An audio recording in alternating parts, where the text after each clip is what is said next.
Ça y est, Edge est disponible depuis le 15 janvier. Enfin, le nouveau Edge. Et au lieu de dire je m'en fous, regarde cette vidéo, je pense qu'il a vraiment de l'avenir, on va dire ça comme ça.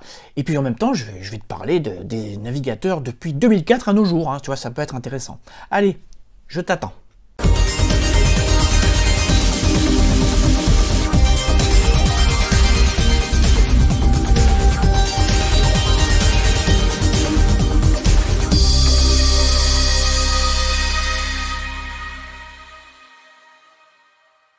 Bonjour à toutes et à tous, bienvenue dans un nouveau numéro de votre chaîne SOS PC. Alors aujourd'hui, on va parler du navigateur Edge de Microsoft, ou plus exactement du nouveau navigateur Edge. Parce que si vous ne le savez pas, depuis hier, il est officiellement disponible en téléchargement. Alors, je voulais donc vous parler du navigateur, ce que j'en pensais. J'avais aussi surtout envie de vous parler de l'évolution des divers navigateurs. Alors, j'ai pris les principaux, les plus gros actuellement en France et dans le monde. Et je voulais qu'on se rende bien compte de la révolution qu'a été Chrome, entre autres, et je voulais parler de ce que pouvait apporter Edge. Et déjà, pour commencer, je trouve ça vraiment dommage que pour ce nouveau navigateur qui est vraiment complètement différent, donc qui, si vous ne le savez pas, est à la base de Chromium. Donc Chromium, c'est la même base qui est utilisée par plusieurs navigateurs, dont Chrome. Et justement, déjà une problématique, c'est que j'aurais trouvé logique que Microsoft renomme le navigateur et lui donne un autre nom qu'Edge, parce que il y a beaucoup de gens qui vont malgré tout faire l'amalgame entre les deux, sachant que c'est deux navigateurs différents. Alors, pour faire court, je n'ai jamais été emballé par Edge, en tout cas pas à sa sortie en 2015 avec Windows 10. D'abord parce que Edge n'était disponible que pour Windows 10.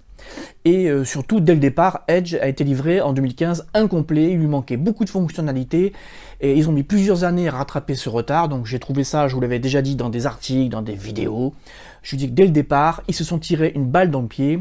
Dès le départ, Edge ne pouvait pas fonctionner, il manquait plein de choses, dont des extensions, hein, si vous vouliez installer des extensions traditionnelles, classiques, connues, hein, comme des gestionnaires de, par exemple, de mots de passe, des choses comme ça. Bon, enfin bref, vous ne pouviez pas faire grand-chose, vous étiez enfermé, donc il arrivait ce qui devait arriver.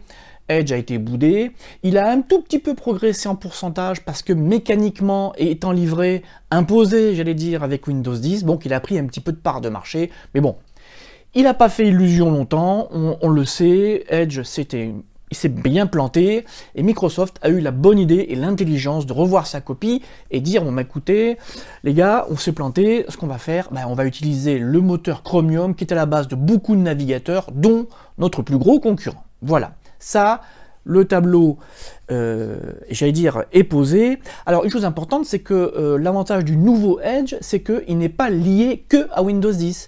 À partir de Windows 7, vous pouvez l'installer. Si vous avez sur téléphone mobile, iOS, Android, vous pouvez l'installer. Donc, déjà, le fait qu'il ouvre, j'allais dire, que Microsoft ouvre j'allais dire les vannes, si je puis dire, maintenant vous allez pouvoir l'installer sur plusieurs systèmes d'exploitation, vous allez peut-être avoir envie de l'utiliser.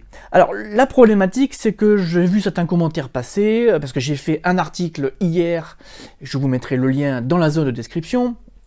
Il y a des gens qui l'ont essayé, mais bon, le même nom, c'est Edge, il y a Microsoft derrière, donc c'est pas évident d'être objectif. On a des a priori que je peux comprendre envers Microsoft, donc il y a beaucoup de gens qui ne voient pas à quel point Edge est potentiellement révolutionnaire, parce que sur le papier, ça pourrait être un Chrome amélioré. Voilà. Donc, je ne sais pas ce qui va se passer. Je ne sais pas dans les années, les mois et les années à venir ce qui va se passer, mais Edge est vraiment un sérieux concurrent, sachant que Firefox continue à descendre en part de marché.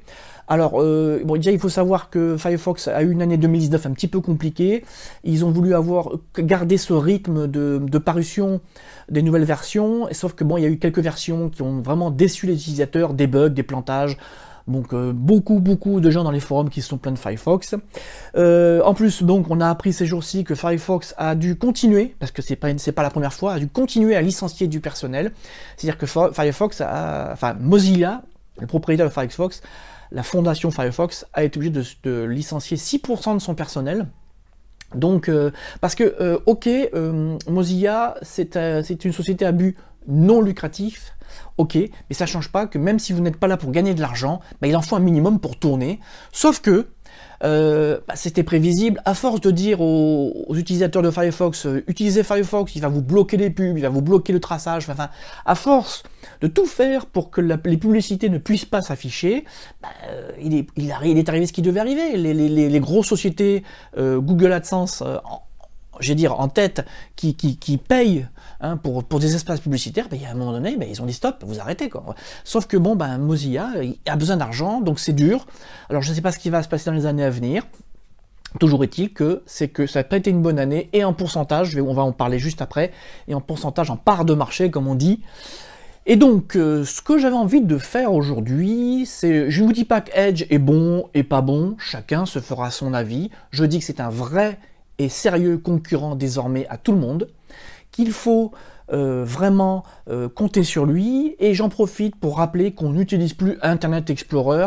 C'est un navigateur qui a été abandonné, mais il y a de vraies raisons logiques et techniques pour cela. Donc si vous utilisez Internet Explorer, ne l'utilisez plus, je vous invite à ne plus l'utiliser, vous mettez ce que vous voulez à la place. Donc moi ce que j'avais envie de faire, c'est de faire un petit tour d'horizon depuis 2004 à donc début 2019, les statistiques que j'ai pu trouver aller jusque-là. Alors ce que j'ai fait, c'est que je suis allé, alors j'ai pris plusieurs sources que j'ai recoupées, et j'ai essayé de vous donner des parts de marché à peu près réalistes.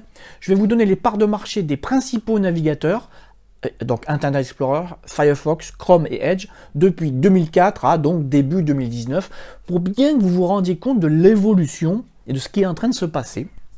Et tout de suite, on va commencer à 2004. Alors 2004, c'est l'âge d'or. 2004, Internet Explorer à 95% du marché. Firefox qui arrive timidement, il est déjà à 2%. Je dis déjà parce que pour l'époque, 2% c'était énorme par rapport au mastodonte Internet Explorer, parce que vraiment, personne n'avait l'idée d'aller voir ailleurs, si je puis dire. Donc, quelques années plus tard, on est en 2008. Et ben, en 2008, ça commence à chauffer pour Microsoft. Ben, Internet Explorer est en train de descendre. Alors quand je dis descendre, il est quand même à 70% de part de marché, mais mine de rien, alors c'est pas encore significatif, mais quand même 26%. Firefox à cette époque-là a 26% de part de marché. Bon, le problème c'est que Microsoft c'est pas trop inquiété, et puis entre-temps, il a eu des soucis, dans ces années-là, il a eu des soucis avec Vista qui était sorti, il était persuadé que Vista allait cartonner, Vista n'a pas cartonné, donc il s'est un peu concentré sur Vista et surtout sur Windows 7 qui allait arriver après, et donc c'est dans ces conditions-là qu'il a un petit peu laissé, j'allais dire, couler, sauf que quand on arrive en 2009 c'est une année importante, parce que entre-temps, Internet Explorer est passé à 60% déjà. Donc Firefox est monté tout doucement à 32%, donc ça c'était l'âge d'or pour Firefox, j'allais dire, cette année-là. Et puis le petit nouveau arrive, Chrome, qui dès la première année prend 5%.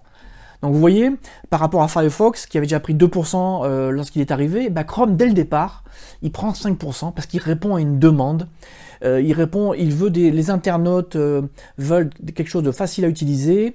Dans ces années-là, 2009, bah, ça y est, la fibre optique se déploie. Donc les utilisateurs évoluent dans leurs exigences. Et alors, on va continuer, on va se placer en 2012. En 2012, Internet Explorer est à 30%. C'est-à-dire que par rapport à 2009, divisé par 2, chute libre. Je regarde mes notes, parce qu'il y a beaucoup de chiffres. Firefox est à 25%, il descend tout doucement, mais encore, même si on commence à voir qu'il y a un problème, c'est encore jouable, j'allais dire. Sauf que Chrome est à 39%. Voilà. Et là,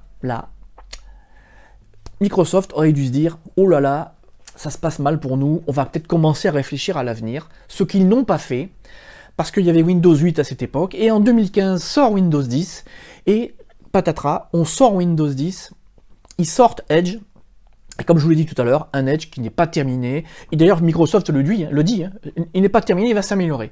Donc on sort un nouveau produit qui va être révolutionnaire, mais le navigateur qui est livré avec n'est pas au top, n'est pas terminé.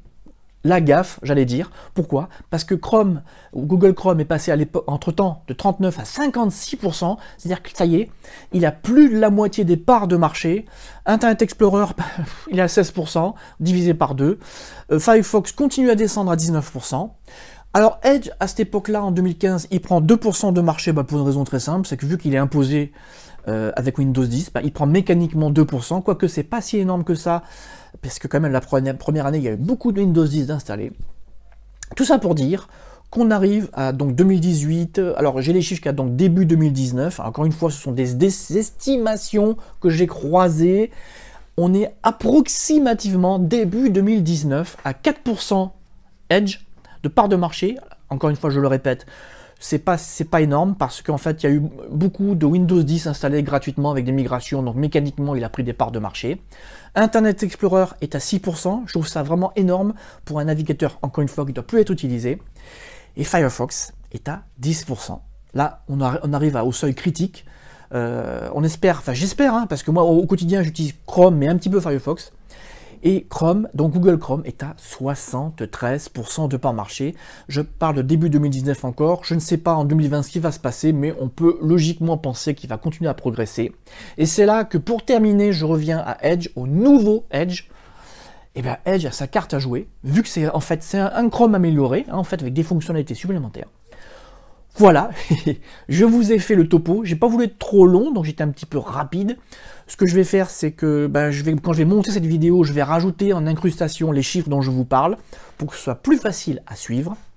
Voilà, vous avez toutes les cartes en main, vous savez exactement où on en est actuellement. Alors je suis désolé, pour pas faire une vidéo trop longue, j'ai pris les navigateurs les plus connus, emblématiques, mais il y en a plein d'autres que je ne citerai pas, parce qu'il y en a quand même encore beaucoup d'autres encore, qui existent encore, qui ont du mal à se faire leur part de marché. Mais tout est possible. Encore une fois, c'est vous qui allez choisir, mais ne négligez pas le nouveau navigateur Edge, il a de vrais atouts, donc au moins essayez-le.